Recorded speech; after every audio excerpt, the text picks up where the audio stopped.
Can see the presentation okay? Yes. All right, perfect. Thanks everybody for joining. My name is Dave Alspaugh.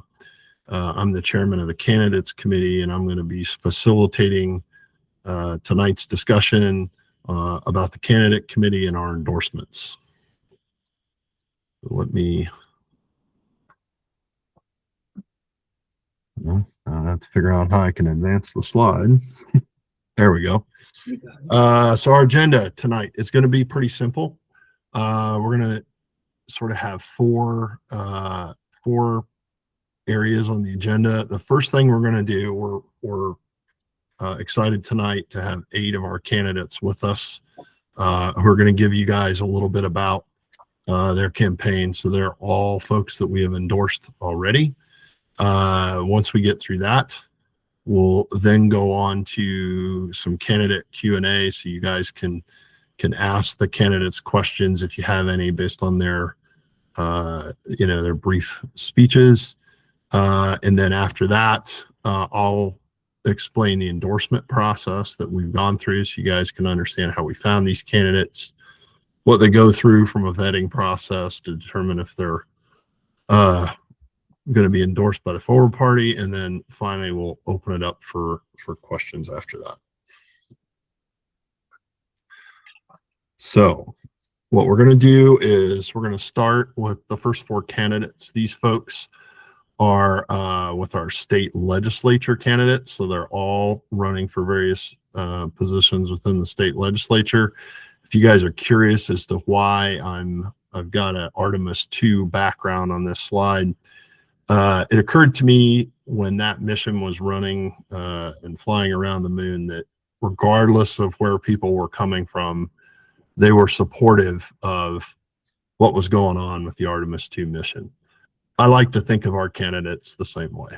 I genuinely believe, and I've talked with every single one of them, in some cases many times, and these folks are coming from a place that I genuinely believe that we can all support.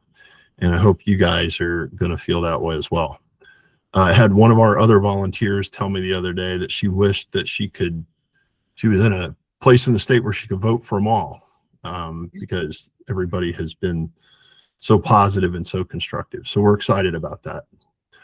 A couple other things about the slide.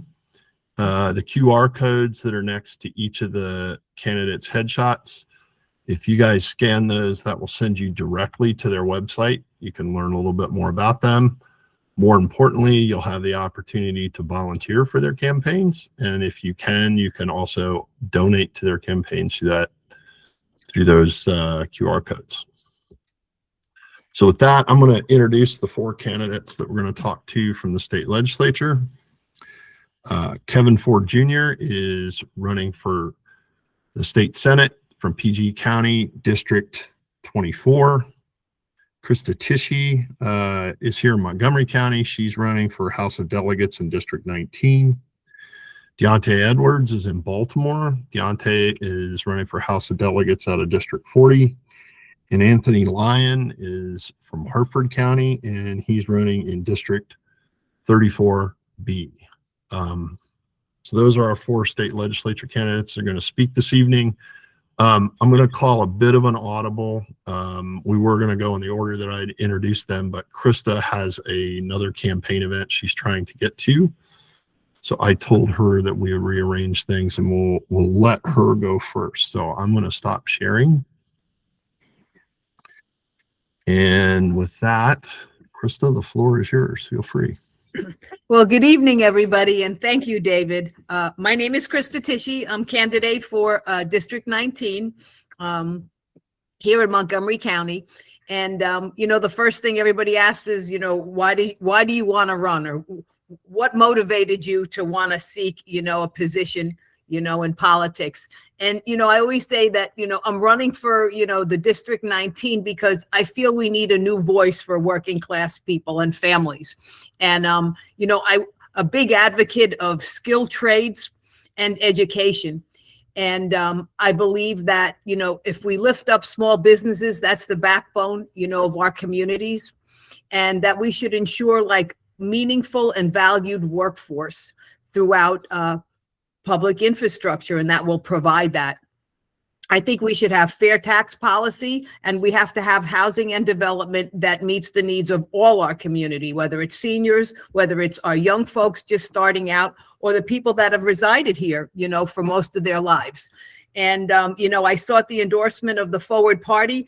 It just turned out that I spoke with Dave, and they came to an event that I had, and we got talking and we connected. It wasn't about Republican, Democrat. It was more like we were aligned in our beliefs and what we felt was a good foundation for the United States of America in general. And I took pride when they, offered, the opportunity to possibly be endorsed. And I pursued that avenue. And I proudly say, and I hold their logo on my website, that I am endorsed by the Forward Party. So that being said, just a little bit about me. I am the first female master electrician union in the state of Maryland. I came here to Maryland as a single mother, a widow. I was pursuing education. I was enrolled at the University of Maryland, dropping off at daycare, and fast forward living in an apartment on Hewitt Avenue in Wheaton with 3 other college kids, and just trying to figure out how I was going to continue on this path with these aspirations that I had, and it not take 10 years plus at the rate I was going. And I remembered working in trades, as a teenager, painting and doing things like that. And I looked into the avenue of a skilled trade. And fast forward, I was at the 2-year college. I ran into the head engineer, and he referred me to IBW. It just happened to be local 26. It could have been the carpenters, the plumbers, but that was the door that opened for me that day when I needed someone to show me or give me an opportunity, to change my life. And I pursued the electrical. Fast forward, only woman on many a job site for many years. I came out, became a foreman, was able to by now I was still single mom, but I had 2 boys. I was able to take them on their first vacation, buy my first home, a vehicle that didn't break down going over the Bay Bridge. And when my kids said to me on vacation, Mom, can we have money to go on the rides? Can we get popcorn? I didn't have to hesitate and say, well, I can. I said, yes. And that popcorn you're going to go get me one too. So I was so grateful and so appreciative of the opportunities that the trade, that I was able then to be more available to my kids, my boys. I went back to school. I pursued education, got all my master's licenses in the trade, went back and got home improvement license. And then my children needed me. Like everybody else was taking care of them. I was dropping them off at 3:30 in the morning to be at a job that started at 6. And after a while, I used my community, my neighbors, my church, everything I could. But after a while, I realized that I needed to make time to be a parent more. And I started my own business. My kids were helping me one day. They were at a friend's house that was watching them, and they asked me to put up a ceiling fan. And I said to them, pass me this and pass me that. And I looked over and I went, that's it. It's C&T Electrical, Krista and the Tishy boys. And out of that, I started C&T Electrical. So I grew the business from just one woman shop. We were able to get in, we were endorsed by Best of Bethesda 2 years in a row. And my boys ended up doing very, very well and, being successful. And I acquired that to a skilled trade. I was able to go back to college. I got my degrees in construction management, and I saw the need in the community. Not everybody's going to go the college path. I'm not saying it's not. For some, I think it's ideal, but it may be in a different order. And a lot of times I believe that for certain individuals, if we give them alternatives, it opens doors for success, where a lot of times there is no path for these young folks. So I started teaching at the high school here, first electrical engineering program at Seneca Valley. And the young folks asked me, could you, we want to do more. We want to be able to be full-time and show us. So I went back to my union. I started a program that I founded, and I now teach at the universities at Shady Grove, and I offer young people the opportunity to work for a contractor. They end up getting a full set of tools, and these young individuals are now working full-time, making way above minimum wage with regular pay scales. They don't have to worry about what they're going to do in their future, and they can go back to school if they choose to. And if not, they'll still be okay. So these are the kind of things that I saw could change our, I guess, the community and the way we all struggle with the affordable housing. I think if someone has a fair wage paying job, it facilitates the ability to get their own first home. But I want to be able to create and write legislation that pertains to apprenticeship programs, also to make housing affordable with your moderately priced dwelling units. I believe in the $200,000 income rate that they increased at $15,000. And I also want to continue work for, let's say, like our SEIU workers.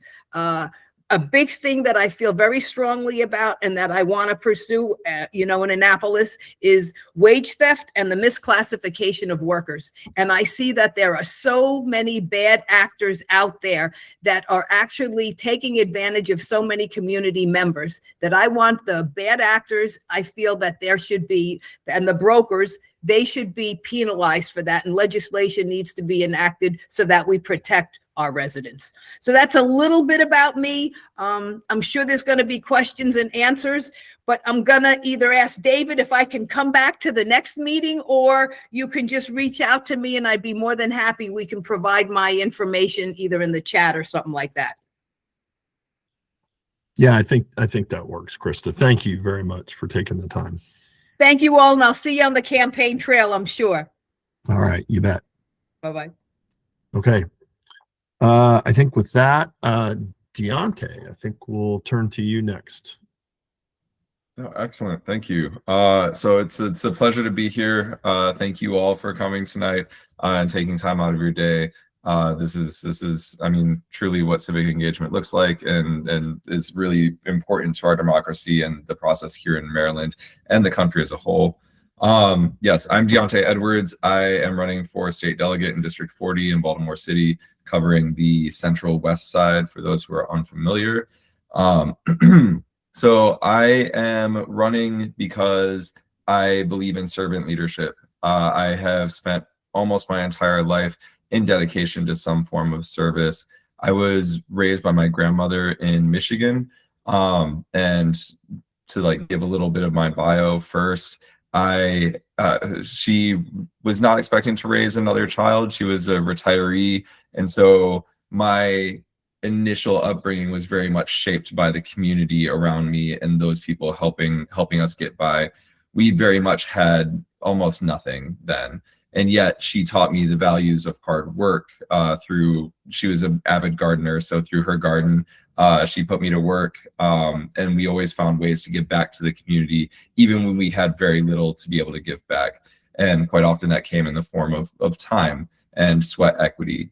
So I ended up volunteering quite often at my local library as a kid and helped them develop their teen programming and kids programming, and help them really connect with my own peers. And that continued, that hard work and everything continued through into a life of naval service. So I joined the United States Navy after graduating high school to continue my service at the national level, and really found that shaped a lot of who I am today, along with my upbringing. I had the opportunity to deploy 3 times, twice in the Pacific and once to Germany. And really wouldn't have traded that experience in the world, both the good and the bad, right? Along the way, I found my way to Baltimore. In fact, Fort Meade, just down the road, was my first duty station. And I fell in love with Baltimore City back then, and that was about 2012. I lived here from 2012 to 2014, and decided then that Baltimore would be my home, my permanent home. I had no idea when that would be, but I knew I would come back here. And after tours in San Diego and then Hawaii, I had the opportunity to come back to Maryland in 2018, and took that opportunity to find a house, buy a house in Pigtown, and I've been here ever since. In fact, I left active duty when they informed me that I would be being moved back to Hawaii, back to Honolulu, and I had already put roots down here. I had gotten involved in the community. I had work that I was doing for the community, and I had to turn it down. I had to leave active duty military service and tell them that Baltimore was more important to me. So I'm here now, and I love to tell people that I chose Baltimore over Honolulu, and that tends to get a laugh. But it's entirely serious to me. This is my home now, and there's nowhere I'd rather be on the planet. Along the way in my Navy service, I continued volunteering for local organizations here in Baltimore. That included Sarah's Hope, which was at the time co-located with St. Vincent de Paul. They run a women and children's shelter, especially for women and children who are escaping abusive situations. And so I had the privilege of getting to help provide childcare while the moms went out to apply for SNAP and WIC and find new housing. And I really got to see firsthand how meaningful that was for those families and how I was able to provide some measure of stability to them. In San Diego, I volunteered with the Gospel Mission. In Hawaii, I volunteered with the SPCA. And then when I came back to Baltimore, I started volunteering with my neighborhood association and very quickly became the vice president of the association and then president. And through all of that, I was able to get, excuse me, my allergies are acting up a little bit, so I'm a little dry today.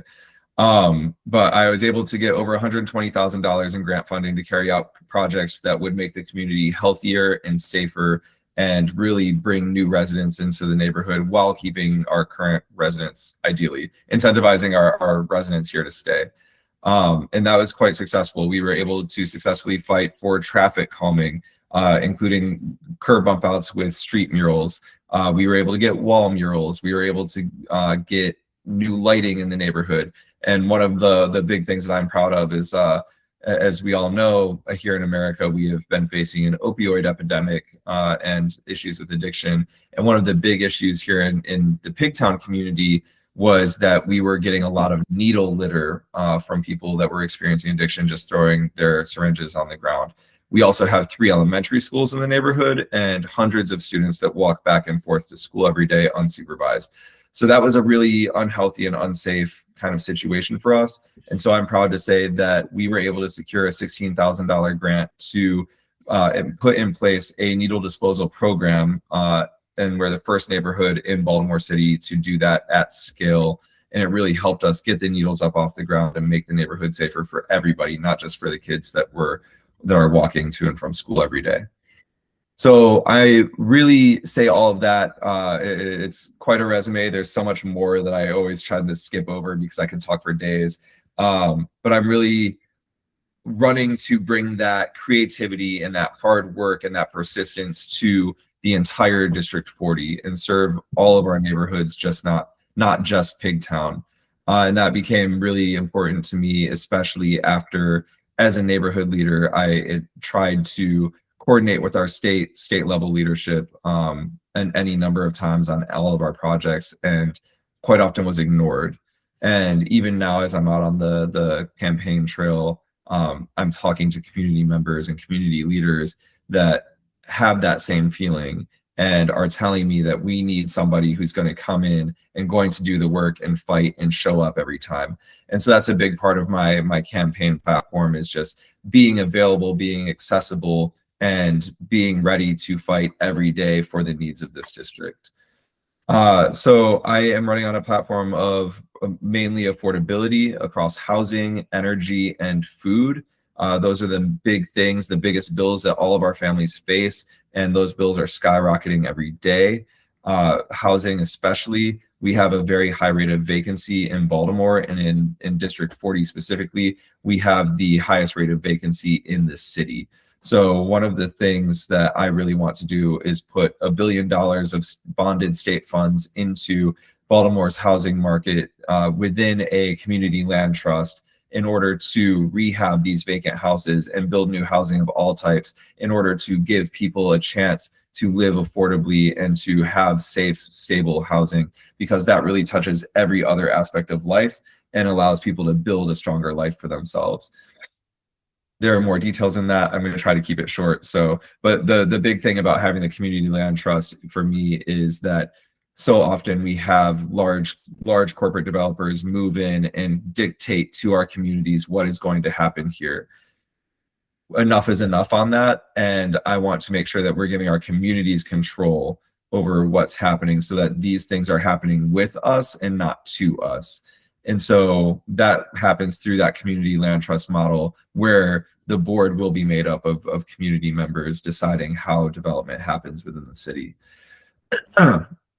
On energy, BGE is in fact regulated by the state of Maryland. And so it is really time for us to get aggressive with them and make sure that we're regulating what kind of projects they can carry out and forward bill to consumers, and make sure that we're bringing energy costs down for people, as well as investing in green energy to bring those costs down. Because when people are paying $600 or $700 or even $800 a month to heat their homes in the winter, and then struggling to put food on the table, to me, that is not something that that's not a choice that families should have to make here in the state of Maryland, where we are ostensibly one of the wealthiest states in the country. People should not be having to choose between keeping the lights on and keeping food on the table. As far as the food costs go, we have a lot of food deserts here in Baltimore. We have a lot of people who don't drive, so that just compounds on the food desert issue. And one of my big goals is to get state-run grocery stores into our food deserts in a very targeted program to make sure that people who do not have access to affordable, healthy food now will have that access, will have a walkable grocery store, even if it's a small one, in order to be able to feed their families. I'm also a big advocate for funding education as we continue to see the blueprint for Maryland's future under attack year after year, except of course election years. And then funding for better transportation options and community health and safety initiatives. So that's my kind of big grand plan. I'm really thrilled and proud to be endorsed by Maryland Forward. We found a lot of alignment when I was talking with PJ actually at the Pigtown Festival last year, and I couldn't be happier to have made that connection. Similar to Ms. Tishy, we found a lot of alignment as far as protecting our democracy and also just kind of what the issues are on the table. And whether you're more conservative or more liberal, the issues that affect us are all the same. And we all need to be rowing in the same direction to make sure that we're handling the problems that are facing families, because at the end of the day, our families need to be safe and healthy and be able to live affordably, right? So with that, one of the big things I've noticed, and I know this is one of Maryland Forward's priorities as well, as I'm in the district, as I'm out canvassing our district for the election, I've noticed that so many of our adults here, so many of our voters are actually independents and are locked out of our election, our primary election cycle. And so one of the big things for me is making sure that we can move forward into an election reform that allows for jungle primaries or open primaries to allow people to have full access to the ballot, because right now we are not hearing from all of our people. And to me, that really is one of the grandest failures of our state, is that we are locking people out of our democracy, and that is not something that can continue. So yeah, there's a lot more there, but I will not take any more time from everybody, and I'll be sticking around for the Q&A. Great. Thank you, Deontay. Thank you. Kevin Ford, I understand you were able to get in. Yes, finally. How's everybody doing this evening? We're good. The floor is yours. Appreciate you. So I'm always going to abide by the 5 B's of be brief, brother, be brief. So I'll be quick. So good evening, everyone. Thank you for the opportunity to be here. Again, my name is Kevin Ford Jr., and I'm running for state senate in Maryland's 24th legislative district. And I'm running because I believe families deserve a government that works, one that's transparent, accountable, and focused on real outcomes. I'm a husband, a father of 2 sons, and a business owner. I've had the opportunity to see how policy decisions are made, and more importantly, I've seen how those decisions show up in people's everyday lives. In rising property taxes, increasing utility costs, and the overall question families are asking right now, is this system working for me? For too many people, that answer is no, or at best, it's not consistently. And part of the challenge is not just the policies themselves, but the growing disconnect between people and the institutions meant to serve them. People don't always feel informed, they don't feel included or confident in how decisions are being made. And that's a problem. And it's one of the reasons that I decided to run. And I'm extremely proud to have earned the endorsement of the Maryland Forward Party because it reflects a shared understanding that how we govern matters just as much as what we pass. There's a real need right now for leadership that prioritizes collaboration, accountability, and practical problem solving over unnecessary division. And while I am a Democrat, I've never believed that good ideas belong to one party. The issues we're facing, affordability, economic opportunity, public trust, are too important to approach with a narrow partisan mindset. And this endorsement represents something bigger than politics as usual. It represents a commitment to working across differences, focusing on data and transparency, and making decisions that actually improve people's quality of life. So my campaign is grounded in that same approach. It's about showing up consistently, engaging people where they are, and making sure families feel like they have a voice in the process. It's about strengthening civic engagement so people understand not just what government is doing, but how it affects them and how they can be a part of shaping it. So at the end of the day, this isn't about a show. This is about results. It's about making sure that when families look at their lives, their finances, their opportunities, their future, they can see that their government is working for them, not around them. I appreciate the confidence that Forward Party has placed in my campaign, and I look forward to continuing to build a coalition that's focused on accountability, collaboration, and delivering for the people we serve. Thank you. And I look forward to your questions at the end. Awesome. Thank you, Kevin. Appreciate it. Anthony, you're up. Thanks, Dave. Appreciate you all being here tonight. I'm Anthony Lyon. I'm running for delegate in Harford County, District 34B, which includes our county seat of Bel Air and the neighboring community of Abingdon. If you've ever been for a visit, Harford is a beautiful county of small towns and a lot of open space and farmland.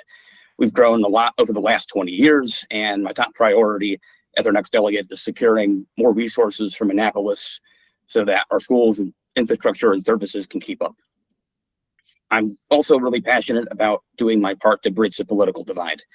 My background is in organizing, both professionally and as a volunteer, and I've worked on campaigns on both sides of the aisle. I think campaigns are the best means we have of improving our government, and I decided to run because I think we need more folks who are fed up with polarization and take opportunities to try to turn the temperature of our politics down instead of cranking it up. What I know from the thousands of voters that I've met in Maryland and back home in Ohio is that we have way more in common than we're led to believe by the loudest, most viral voices. Going door to door and having conversations are at the heart of my campaign because I found it's really harder to cling to our worst assumptions about each other when you're looking a neighbor in the eyes and listening intently. Fellow endorsed candidate Josh Hastings recommended I look into the Maryland Forward Party, and I'm really glad I did. The Forward Party and we share a platform of electoral reform to try to involve more independence and a renewed focus on local issues. I'm excited to be working together during this important year with a party I feel represents my views more closely than the usual two choices. With widespread disapproval of both major parties growing, now's the time to present an alternative and show that we don't have to settle for politics as usual. Check out my website, anthonylyon.com, for more info on my campaign. You're also all invited to my next event on May 4th at Independent Brewing in Bel Air. I play tenor saxophone. Music's a big part of my life, and we'll be providing live entertainment with a local musician. Thanks again for being here, and happy to take any questions during the Q&A. Outstanding, Anthony. Thank you very much. Appreciate that. Okay, so I'm going to reshare my screen again. Hey, Dave, got a question. Yeah. Is there any way that we can let Andy Ellis jump in before he has to jump to another call? Or is he even still here?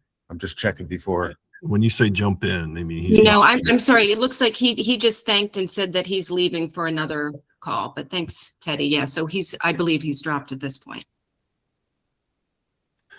All right. So moving on to our endorsed candidates that are running in various county councils.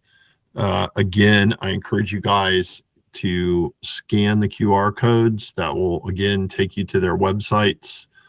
I would highly encourage you to volunteer if you can and donate if you can. The four folks that we're talking to tonight include Jen Alcorn, Frederick County Council, District 1, Amara Crooms, Prince George's County Council, District 9. And then our last two candidates who are speaking tonight are Joe Tulin, both in Anne Arundel County. Joe Tulin is District 6 and Giante Simmons is District 1. So I'm going to turn off my sharing again. And Jen, the floor is yours. Thanks, Dave. And I'll say special hi to Tom Lynch, who I saw on here. I was excited to see you, Tom. I am, like Dave said, running for county council here in Frederick County. And my district is sort of Frederick County in miniature. We've got ag, municipalities, and, industry, and just a whole lot of variety in District 1. So a little bit about me. I grew up here in Frederick County since about 5th grade. Another fun fact, I'll shout out to PJ because we actually grew up in Germantown for a small period of time. So here we are, full circle. I won't say how many years later, but apparently the kids coming out of Germantown were paying attention in government and know that it's not a spectator sport. So I, like I said, grew up here. I met my husband attending Urbana High School, and we grew our careers and our family here, and both heavily involved in service industries. So myself, I have a long career in the hotel hospitality business, but that also involved HR and operations. And then my late husband was a police officer here in Frederick City. So we were both very successful, very involved in the community. The company I worked for here, part of their mission statement is community involvement is essential. We live here. So there was infinite opportunities to get involved with the community through my job, which I took full advantage of. So not only knowing the business community, but all the nonprofits that we have here, and government. And hi, sorry, I have a Great Dane who decided he wanted to join the meeting. So the point to all that was that I have a very, very good understanding and knowledge of the environment here in Frederick County, what makes it special, and wanting to keep it that way. In 2021, my like I said, late husband passed away from occupational cardiovascular disease.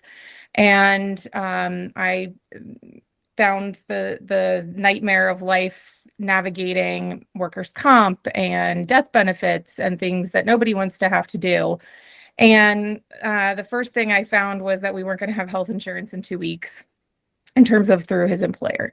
So, as the wife of a first responder, I thought, well, what do you mean this can't be this way? So I got to work and got a lot of things changed for the city of Frederick, and working also at the state level and the federal level for benefits for first responders. So that sort of led into more actively looking at running for office, although it is something that I had always sort of considered.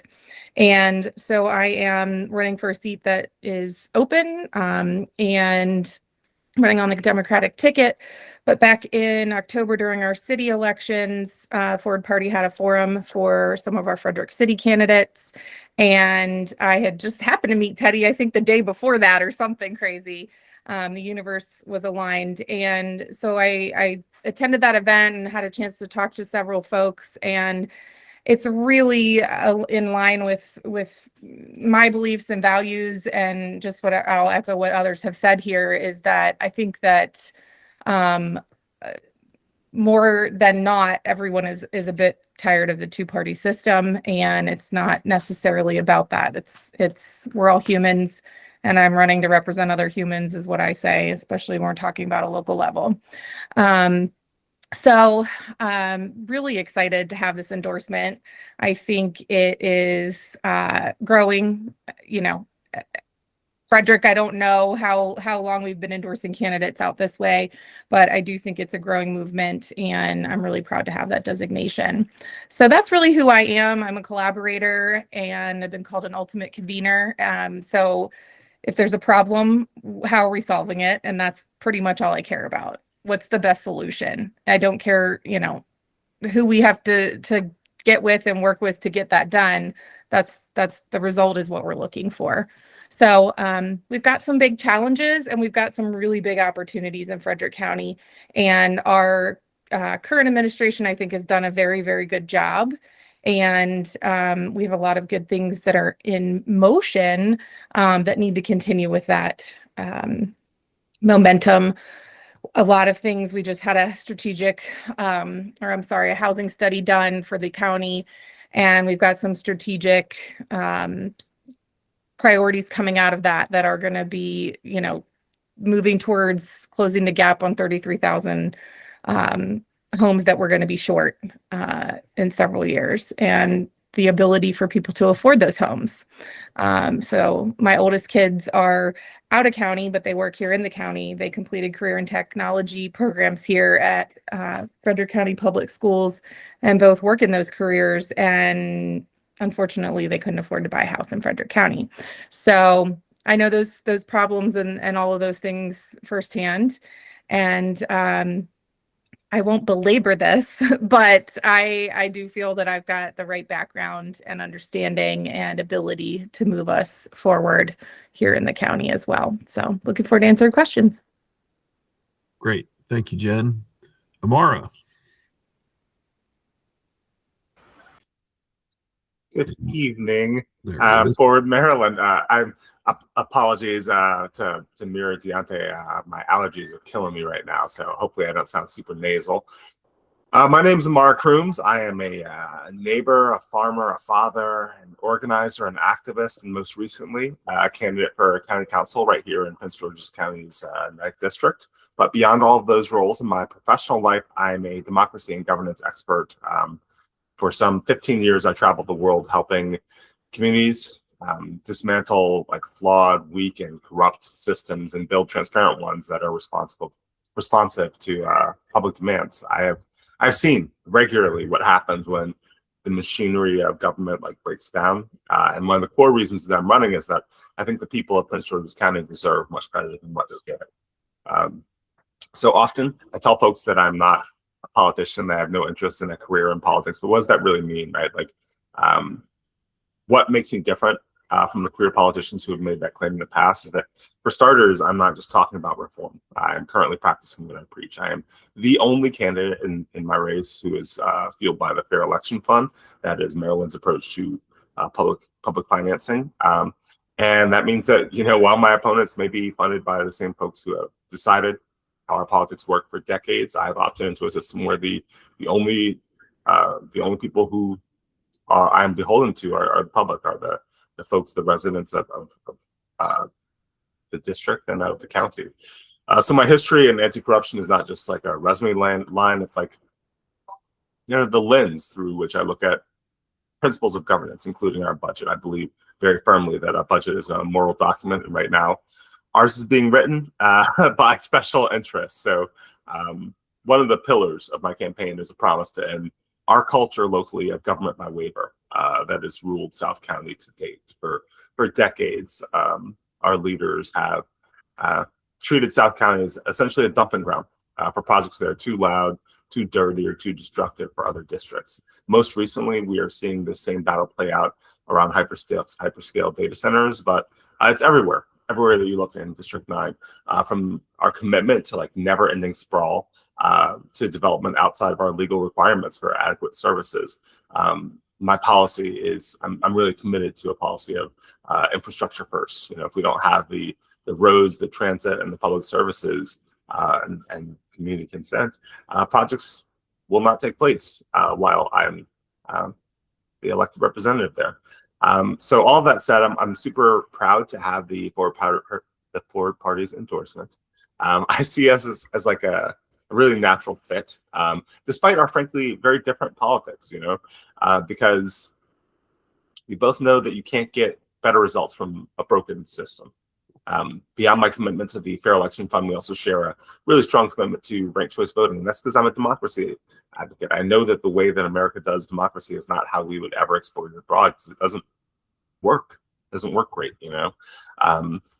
Ranked choice voting is a really essential tool to ending the spoiler effect, ensuring that, you know, people's representatives actually have a mandate from the people. Just today, I was out canvassing and I met somebody who was an independent on a door and told them it's pretty rough that they are straight up unrepresented in Maryland due to our closed primary system. That's not a great way to run a democracy. So yeah, I won't go on too long. Again, I'm super honored to have y'all with me in this struggle. Those who have been following my campaign may know that we qualified not long ago for our match, something that months ago seemed really daunting, and many of our political power brokers in our county told me it was impossible. So now all that remains is to maximize that people power and to work to ensure that it carries us through election day. So tonight I've got some basic requests for y'all. Obviously, small donations get matched by anyone in the county, which is the core of public financing. But also we are out like constantly canvassing. We are canvassing 3 days a week plus weekends. Would genuinely love to have y'all out at a time. Yeah, happy to answer questions. Thanks for the time. Great. Thank you, Amara. Joe Tulin, did you get to a place where you can? Yes, I did. Yeah, there you go. All right, the floor is yours. Of course. Well, hi, everyone. I'm really excited to be here tonight. I'm Joe Tulin. I'm running for Anne Arundel County Council in District 6, which includes the city of Annapolis and Crownsville and Millersville surrounding.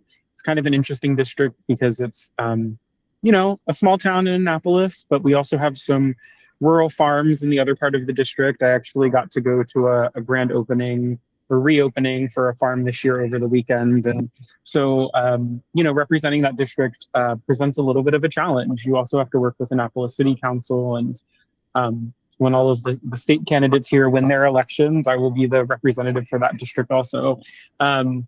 You know, my background is kind of interesting. I did grow up here in Maryland. I grew up in Pasadena, not too far from where I live now.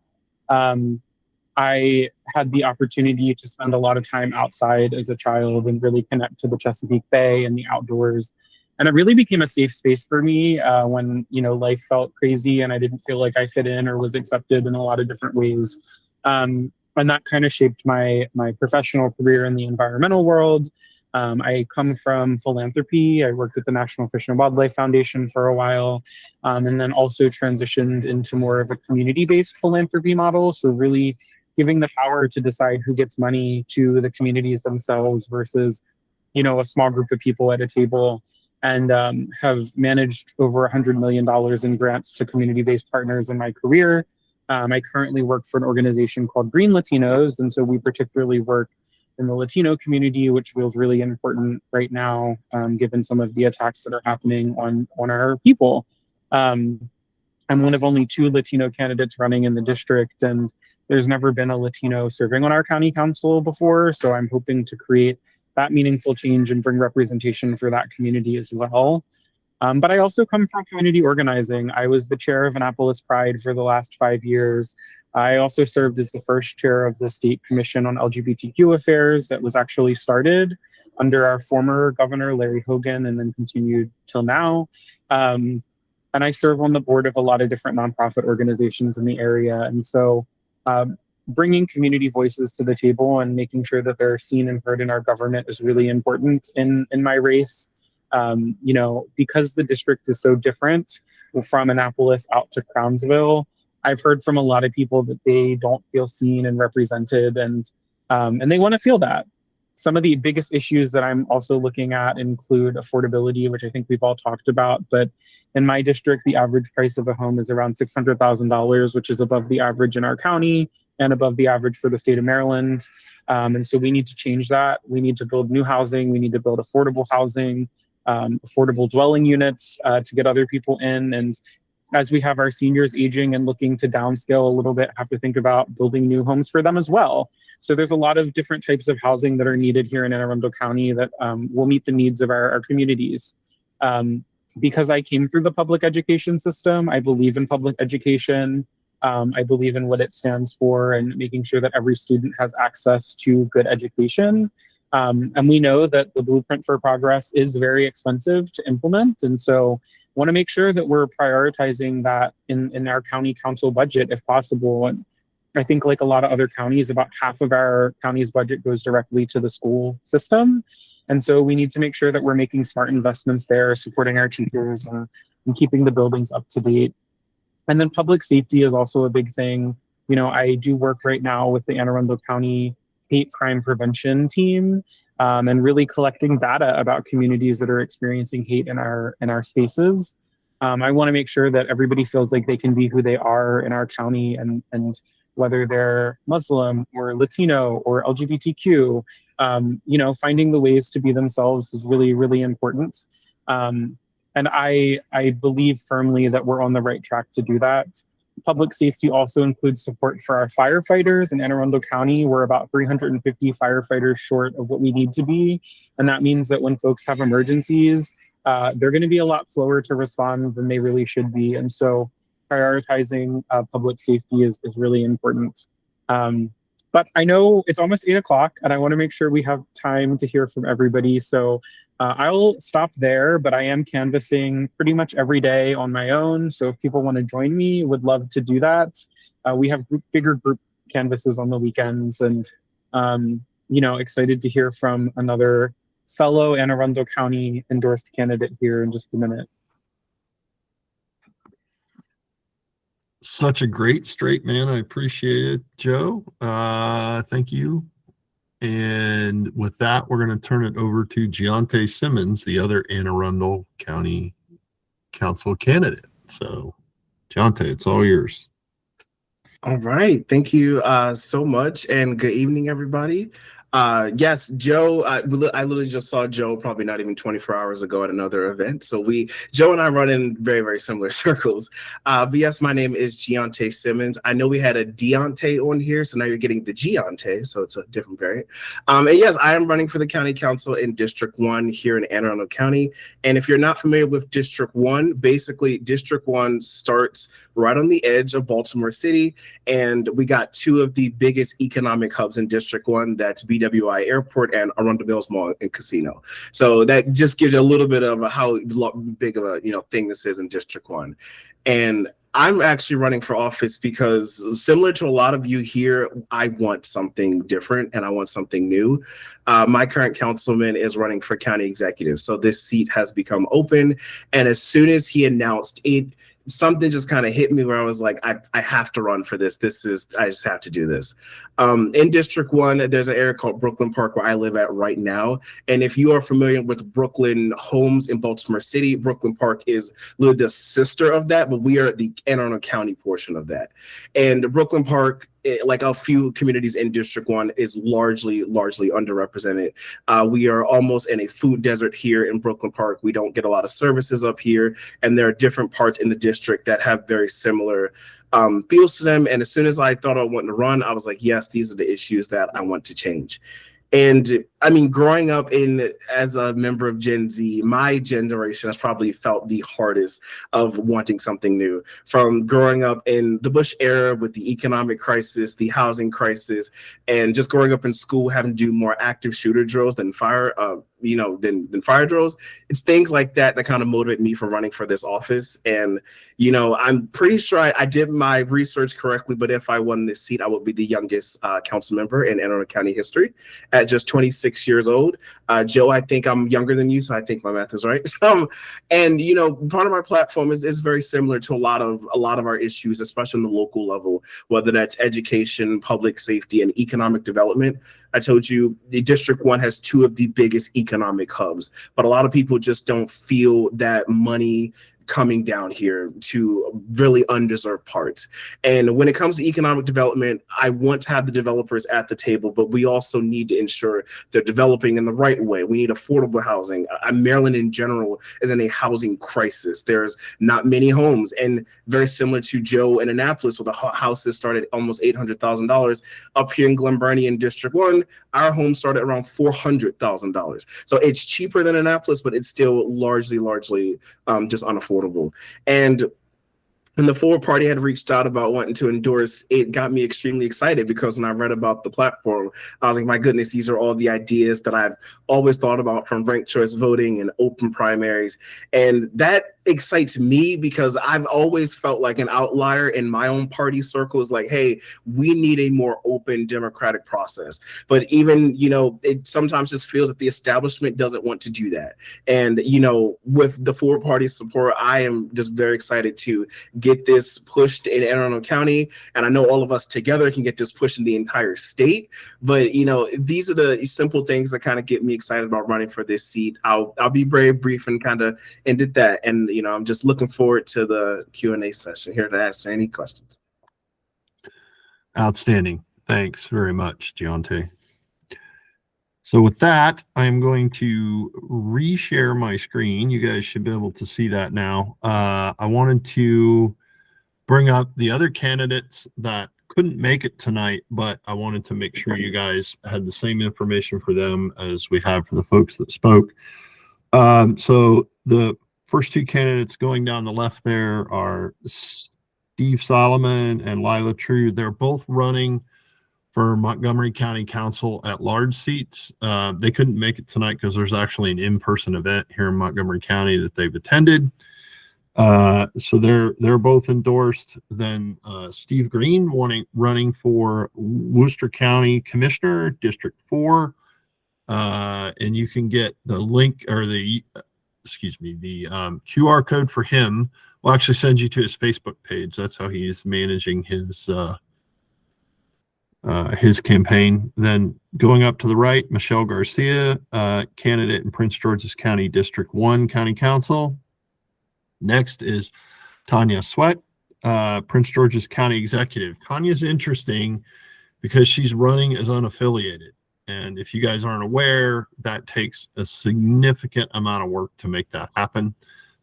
So she's working on getting signatures. I think she has to have them filed and approved by sometime in August. So anything you guys can do to support her would be great. And last but certainly not least is Josh Hastings. Josh is in Wacomico County, running for state delegate there as well. So those are the other 6 candidates that we have running for county council. And with that, I am going to again stop sharing. If I can find the right buttons here. And I will ask the candidates if you guys want to come back on camera for a minute. And I'll open it up to questions from the group. I would ask you guys to use the raise hand feature so that we know who's asking a question when, and we can kind of call on you in order. So if you can do that, or if you want to, you can throw your questions into the chat. And we'll relay. Excuse me, Dave, one moment. Just wanted to notify you that Tanya is on the call. Oh, hey, Tanya. Great. So I don't know if we could even just take a few minutes for her as an endorsed candidate. I know. Sure, she's ready to speak.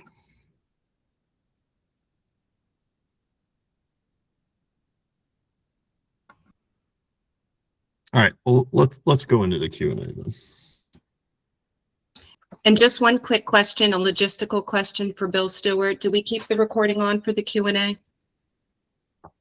I was kind of hoping we could for this piece, Okay. but we can turn it off for the one on the back end for the endorsement process. All right, cool. Thanks, Dave. Yep. So who has a question? I'm seeing no hands raised. Maybe I don't see them here. I think that means we all did a really great job talking about our platforms. Well, you guys PJ has his covered hand the up. bases, that's for sure. There we go. Courtney. Oops. It's PJ's got his hand up. Oh, I'm sorry. PJ. Hey guys, I just to get questions flowing a little bit. Good to see everybody, and just wanted to stop and thank you guys. We are so proud of this group of candidates this year. Some really amazing qualified candidates, and we are just very proud to have you guys here and for us to be supporting you this year. Just to kind of start us off, Forward Party is really about a community up approach, getting into our communities, listening, understanding the in-depth and nuanced problems in our communities. Does anybody want to jump in and talk a little bit about your approach to how do you connect with people within your communities?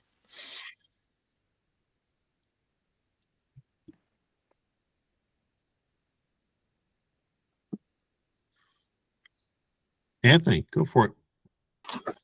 Sure. I think for me that the big focus is really on knocking doors and leading with the question of how can I be helpful, or what are some concerns that you have, trying to listen first. I think that's refreshing nowadays. I think there's kind of the stereotype of the candidate that goes to the door and leads with all the things that they want, and I'm trying to put what the voter wants first and be someone that that comes to the doorstep and is willing to take as much time as they like. All right, great. Amara?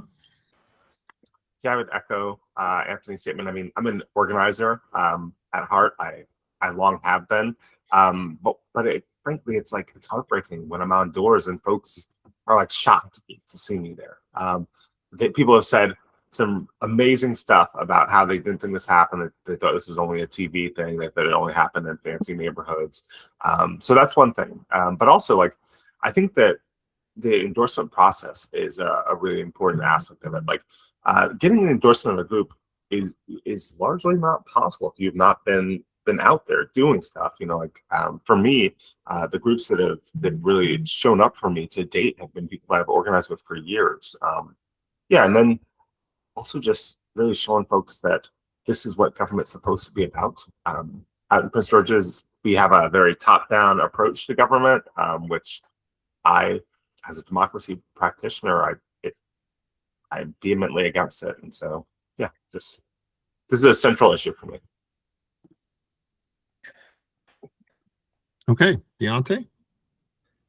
I think I need to echo everything that Anthony and Damara said, but also, I mean, even as I was speaking earlier, I talked a lot about my community involvement, and that's really where all of this started. What for me was being on the ground. And so through this process, through the election process and campaigning, it's also that it's just continuing the work that I've already been doing within the community. And my entire platform was in fact informed by the work that I did within my community. And so that's really how I connect with voters, how I connect with my constituents is being on the ground, showing up to every community meeting, showing up to the union meetings, showing up to festivals, to everything, to the point that actually 2 or 3 weeks ago, one of the city council members actually commented to me when we were at a Baltimore police safety walk that, damn, you're everywhere. I'm like, yeah, that's the job. You have to be everywhere and you have to be there for everybody. So that's showing up and listening. That's how I connect with everyone. Great. Jen? Yeah, I would echo all of those same things Deontay took at the next step that I was going to. Really just meeting people where they are, not just at their doors, but different events, things I wouldn't maybe normally go to, Farm Bureau meetings, municipality, council meetings. And I actually made some really amazing connections out in Brunswick with some new business owners and folks that are getting new, I guess, permitting and zoning for bed and breakfast because they don't have them there. And that's going to grow people coming off the C&O Canal with their bikes. And it's just, it's a full circle thing. And it was really cool with my background being able to connect with them. These were people that moved from Virginia to Maryland. And I was like, wait, what? That doesn't happen. Everybody is going to Virginia. So tell me about this story and how did that happen? So it's very, very cool. So yeah, I'm just really working hard to meet people where they are and continue to do that. Same thing with the doors. I think my most favorite thing is when someone says, nobody's ever come to my door before. Because I do think it is something that successful candidates are doing. So it still surprises me when people say that no one has. But yeah, so really getting out there and trying to build up our volunteers to go with me. But, we're ground game and just every day from now till the 23rd. Very good. Joe. Yeah, I echo everything that everyone else has said. For us, our team is focused on door knocking for sure. And I can say that for better or worse, none of my opponents are door knocking. So a lot of doors I go to, like, I'm the first one that they're getting a chance to chat with. And it does include a lot of door knocking. I'm going every day, pretty much when I can after work on my own. I have a couple of super volunteers that I coordinate getting new packets to basically every week that'll go out when they have time also. And then it's also going, as people have said, to events that maybe you wouldn't usually go to, meeting with people that you might not usually meet with. And I have a history of doing that, which I don't want to brag about, but like when our current school board president came in, he asked a group that I represent to sit down with a group that has very opposite views from us and just have a conversation, right? And while we might not have come out of that meeting with majorly shifted views, we at least sat across the table from each other and said, I see you as another person. I'm willing to have a conversation about where we're coming from. And that feels really important right now, given, where we're at as a country. Like, I don't know how we move forward together without having really difficult conversations with people that we care about and people who are also in our communities with us. And so, when we represent and we choose to run for the office, we represent everybody, even people that don't agree with us, and we have to answer to those people. And so that's a large part of why I'm door knocking so much, and I am going to events that I might not usually go to. That's great. Thank you, everybody. That was great. Okay. Any other questions from anyone?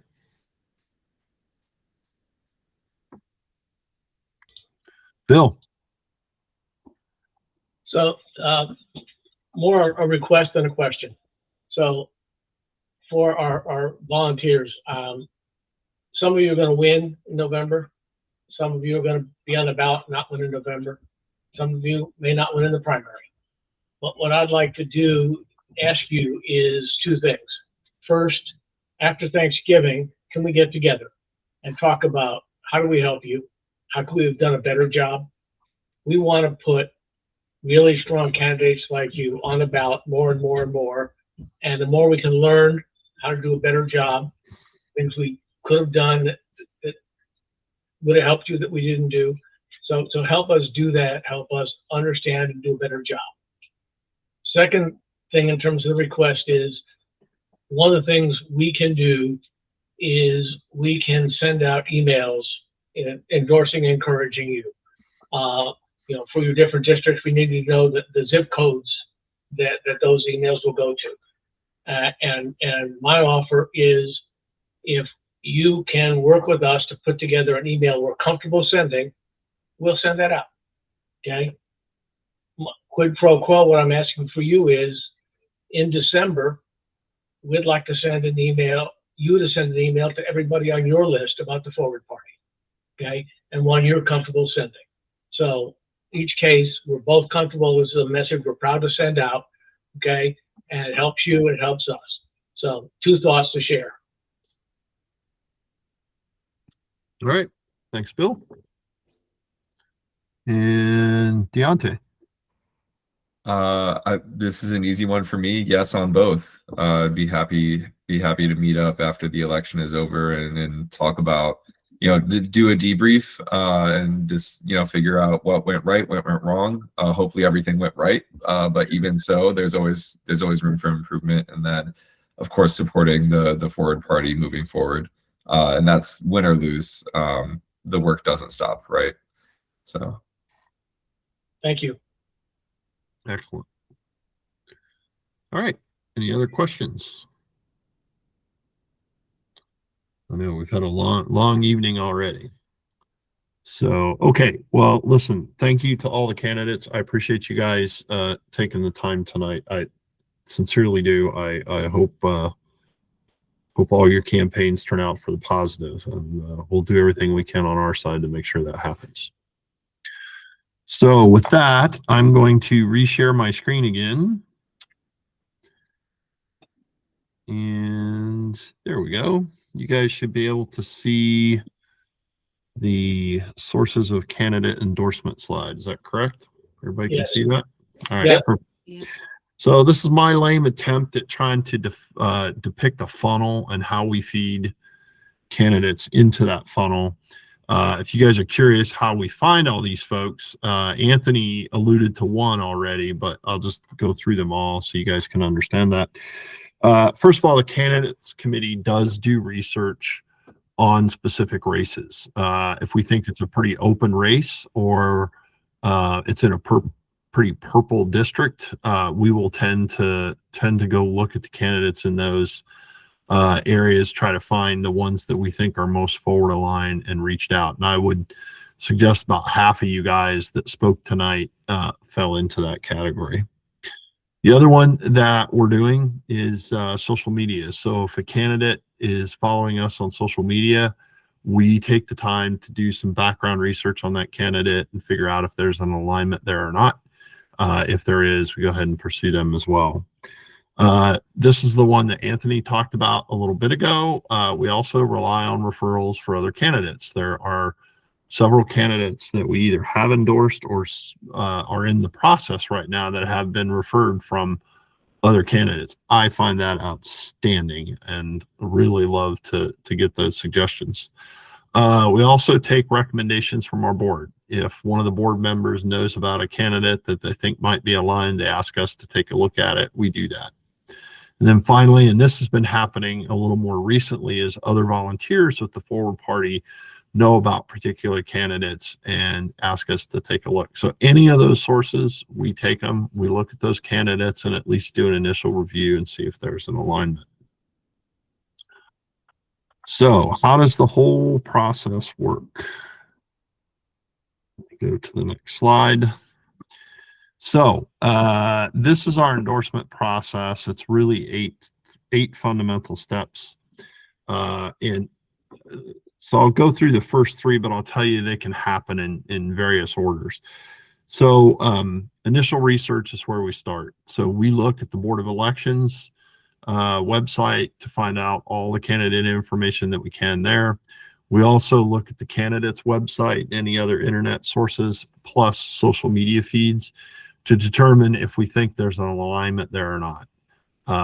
That is all research that the candidate committee does on their own. If we think there's alignment, then we'll reach out to the candidate. We set up what's called a meet and greet call. So all the folks that spoke today have sat down with us and done a half-hour, 45-minute discussion about their campaign, what they're focusing on, where they're aligned as far as election reforms, that sort of thing.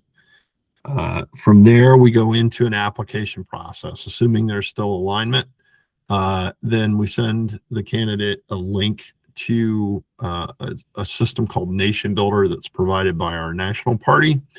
And there's a questionnaire that they fill out and submit an actual application to for an endorsement. So those 3 steps can kind of happen in any order. Okay. we've had candidates that just found us organically and submitted an application. So they kind of started on step 3, and then we had to cycle back and do 1 and 2, right? If we happen to be talking to a candidate, we can, that can be the meet and greet call, and then we can go back and do the others. So those 3 can happen in any order. The next part, which is completing a rubric, that's done by the candidates committee as well. Essentially what that is it's a document that the national team provides us with that allows us to summarize all the research we've done. So we get input from the candidate that goes into it. We find out where all their social media links are. We look at their issues that they're following on, how they're doing events on their websites, competitive analysis, like how many other people are in the race, etc. And we fill that document out. If the candidate committee feels comfortable with a completed rubric, then we go into this next step, which is sort of a compliance check. And this is where things sort of differentiate a little bit. If a candidate is running in a race that has a large constituent base, 125,000 or higher, the national party gets involved and they do a full background check. If they're running for a federal congressional seat, they will be involved as well, and they'll actually speak with the candidate and make sure that both the national party and the state party are on the same page. A lot of our candidates that spoke tonight are falling into smaller constituent bases, so less than 125,000. So all of the House of Delegate candidates, all of the county council candidates, if they're within a specific district, will be below that line. If it's a county-wide race, like an at-large seat or the county executive or the Senate races, those are all larger ones. But if it's a smaller one, we do an internal search just to make sure there aren't any issues with Maryland Judicial Case Search. And that's sort of the last step in us determining what the committee thinks about the candidate. We do and have had candidates that have fallen out of the endorsement process at every single one of these steps, just to let you guys know. But assuming that they make it through all those hurdles, then we provide it to our Maryland board, and the board has a couple of weeks to review all the information that we've collected. So they take a look at the rubric, the completed rubric. That's probably the main thing. They also get access to the interview that we conducted. We actually record those so they can see that. So any information like that we collect up, and then they do their voting. Once a candidate is endorsed, then we go back and we notify them. And then we work on social media announcements and website updates and all that good stuff. And we've been doing a lot of information pushes on that side recently. For those of you that are engaged with the Forward Party, if you follow us, I would love it if you could take the time to like and share those posts that you see coming out.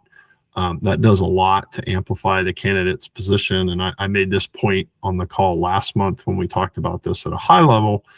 If you look at somebody that's 2 or 3 degrees away from you, you've essentially covered the whole state. So just because, like, I don't live in Harford County where Anthony is, when I see endorsement posts or activities that he's posting, I go ahead and share them, because there's probably a friend of a friend of a friend that certainly is in Harford County, and can go from there. Okay. Then the last step in the process is the follow-up. That's really the question Bill just asked, which is what happens after the election. The endorsed candidates have invested a lot of time in getting through this process. As a party, we've invested a lot of time. We're confident that we like these guys, and we think they support our values.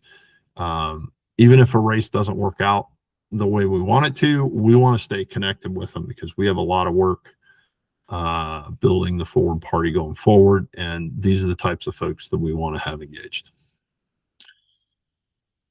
So with that,